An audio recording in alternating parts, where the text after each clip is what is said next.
తెలంగాణ ప్రభుత్వంలో budget sessions హడావుడి మొదలైంది. వివిధ రంగాలకు సంబంధించిన అంచనాలపై అధికారులు కసరత్తు చేస్తున్నారు. మంత్రుల ప్రీ బడ్జెట్ సమీక్షలు మొదలయ్యాయి. ఈసారి బడ్జెట్లో విజన్ 2047 ప్రకారం కేటాయింపులు ఉండనున్నాయని సమాచారం. మార్చి 2వ వారంలో అసెంబ్లీ బడ్జెట్ సమావేశాలు నిర్వహించే ఆలోచనలో సర్కార్ ఉంది. రాష్ట్ర బడ్జెట్ కూర్పు తుది దశకు వచ్చినట్టు సమాచారం. Future city, metro rail corridor విస్తరణ, మూసీ పునరుజ్జీవం, 6 గ్యారంటీలు, కొత్తగా మరిన్ని పథకాలు, వ్యవసాయ రంగంపై ఫోకస్తో రాష్ట్ర వార్షిక బడ్జెట్ను రూపొందిస్తున్నారనే చర్చ జరుగుతోంది. మార్చి 2వ వారంలో అసెంబ్లీ బడ్జెట్ సమావేశాలు నిర్వహించడానికి ప్రభుత్వం సన్నద్ధమవుతోంది. 2 వారాల పాటు సమావేశాలు నిర్వహించే ఆలోచనలో ప్రభుత్వం ఉన్నట్లుగా సమాచారం. వ్యవసాయ రంగానికి, స్కెడ్యూల్ కులాల సంక్షేమానికి, గ్రామీణ అభివృద్ధికి, విద్యా వైద్య శాఖలకు, నీటిపారుదల రంగానికి ప్రాధాన్యమిస్తూ నిధుల కేటాయింపు ఉండవచ్చనే చర్చ అధికార వర్గాల్లో జరుగుతోంది.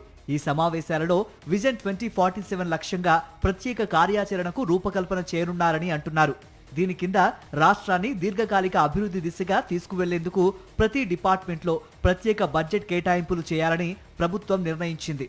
ఈ మేరకు సంబంధిత అధికారులకు ముందస్తు ఆదేశాలు జారీ అయ్యాయి.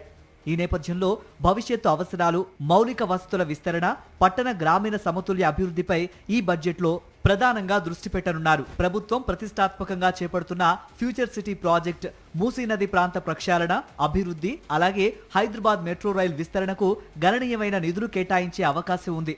ఇప్పటికే బడ్జెట్పై అధికారుల సమీక్షలు ముగిశాయి. ఆర్థిక శాఖ మంత్రి, డిప్యూటీ సీఎం బట్టి విక్రమార్క ఫ్రీ బడ్జెట్పై వరుస సమీక్షలు మొదలుపెట్టారు. ఒక్కో రోజు 3-4 శాఖలపై రివ్యూలు జరుపుతున్నారు. కేంద్ర బడ్జెట్లో తెలంగాణకు మొండి చేయి చూపారని ప్రభుత్వం చెబుతోంది. తాము చేసిన 47 డిమాండ్లను కేంద్రం ఎక్కడా పట్టించుకోలేదని రేవంత్ రెడ్డి సర్కార్ విమర్శించిన సంగతి తెలిసిందే. సొంత ఆదాయాలు, వనరులతోనే అభివృద్ధికి పెద్ద ఎత్తున నిధులను కేటాయించడానికి ప్రభుత్వం ప్రాధాన్యతనిస్తోందని కాంగ్రెస్ నేతలు అంటున్నారు. మొత్తంగా ఈ బడ్జెట్ 3,20,000 కోట్ల రూపాయలకు పైగానే ఉండే అవకాశం ఉందని రాజకీయ వర్గాల్లో చర్చ జరుగుతోంది.